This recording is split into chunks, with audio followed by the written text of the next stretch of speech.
Hello there, I'm Alex, I'm 18, and I am an artist. So in my first video, I painted the sort of mural you see behind me. That was a lot of fun. I'm super proud of how it all came out, but it did take me quite a while to film. So if you're returning at all from my last video, first off, thank you so much. Second off, I still haven't come up with an intro yet, so I thought to begin this video, we'd take a look at a couple of AI-generated intros together. Okay, so I've plugged the couple keywords in that it asked for, and let's see what it generated. Not just nearly Artist Alex, but really Artist Alex. The art of Artist Alex. Behold the power of Artist Alex. Top readers recommend Artist Alex. Hi, I'm your average Artist Alex, 100% guaranteed or your money back. The joy of Artist Alex. Recommended by Dr. Artist Alex. Don't ask me how I got my degree, you don't want to know. Now with 50% more Alex, it could be Artist Alex. Okay, so like these are all like slogans for like companies and stuff like that. There's no way this is an intro generator. So recently I was able to go to a Five Below, and this thing is like a, I would describe it as like a Dollar General. I've been able to pin 3 specific types of people who go to a Five Below. Artists, Stanley Cup users, and anime fans. Or some combination of the 3, or 2, or just 1. I, fitting into the artist and anime fan stereotype, went straight to the art section. Because getting art supplies is fun. Why else would I go there? I'm spoiled by these wonderful Ohuhu markers, and part of me wanted to see how well I would be able to work with markers that are probably 2 years old, dry, and also have a bullet nib. Now, I prefer doing more illustrative art, so I have no idea how these would work for, like, calligraphy or something. This is not a review. That being said, I have 3 cases of markers here, and I want to see how many I can get through. Starting out with the 12-piece assorted markers, this is a basic rainbow set coming in the colors neon pink, red, orange, yellow, light green, green, light blue, blue, purple, a light pink, tan, and black. The Ohuhus have a straight barrel with plastic bits poking out on the cap that keep the marker from diving off your desk at the most inconvenient of moments, while the Five Below have a straight barrel and curve in on the cap.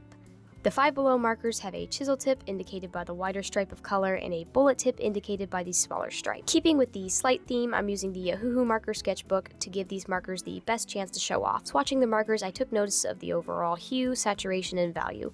The tones and hues all felt decently cohesive as a set.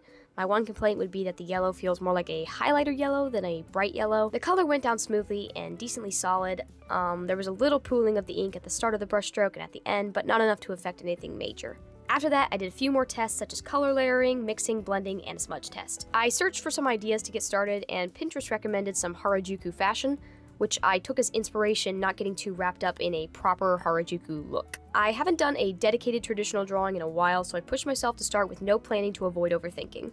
Starting off, I sketched a girl in a simple front-facing pose. My goal was to make the most of the bright, in-your-face colors and make space for as much rainbow as possible.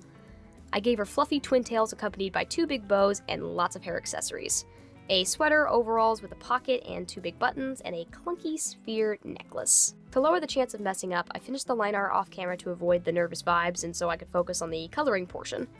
Knowing that I wouldn't use the light pink in the rainbow and the dark pink could also be used as a shading color, I used it as a base for the hair. From the beginning of filling in the sweater, I understood that I wanted it to be a rainbow stripe pattern to really hit home and tie in the theme. To add some interest, I gave her one of those red play phones with spiral blue cord. Those things were a canon event for every kid growing up in the early 2000s. Following suit, I made the bow on the left the warm colors and the bow on the right the cool colors. I used the black sparingly to make a few of the smaller accessories pop and give a small visual break from the rainbow. Just like with the bows, I did my best to split the rainbow evenly throughout the hair clips by separating the cool tones and the warm tones. I added very minimal shading here and there by doubling up on colors or mixing them. I realized to my slight frustration towards the end of the drawing, I could zoom in on my camera to make the details easier for you all to see. At the end, I used the black marker to add a thick outline around the girl. Then I made use of a silver paint pen to add some highlights.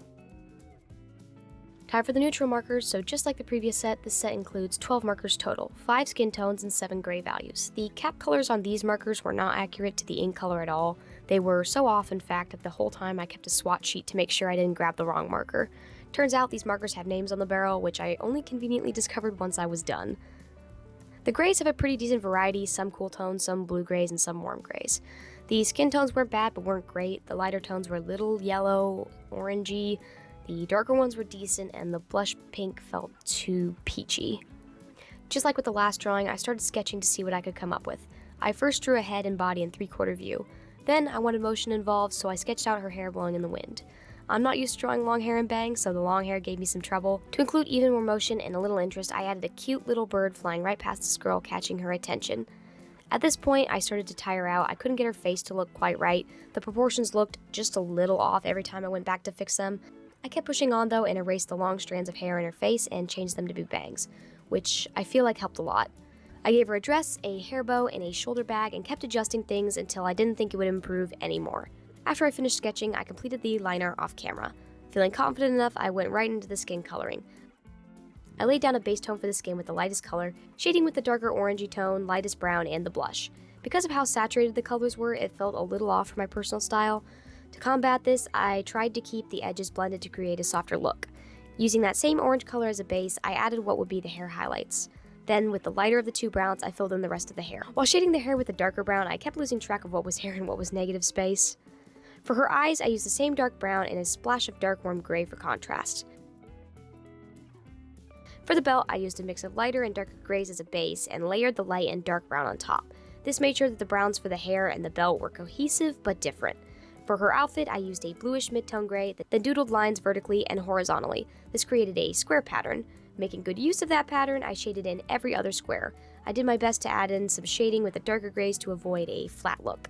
I colored in the bird by stippling dots and varying grays and browns. Sometime between starting and finishing this drawing, I found my missing fine liners and white Posca paint pen. Turns out it was all in the bag I specifically packed to make sure I didn't forget them.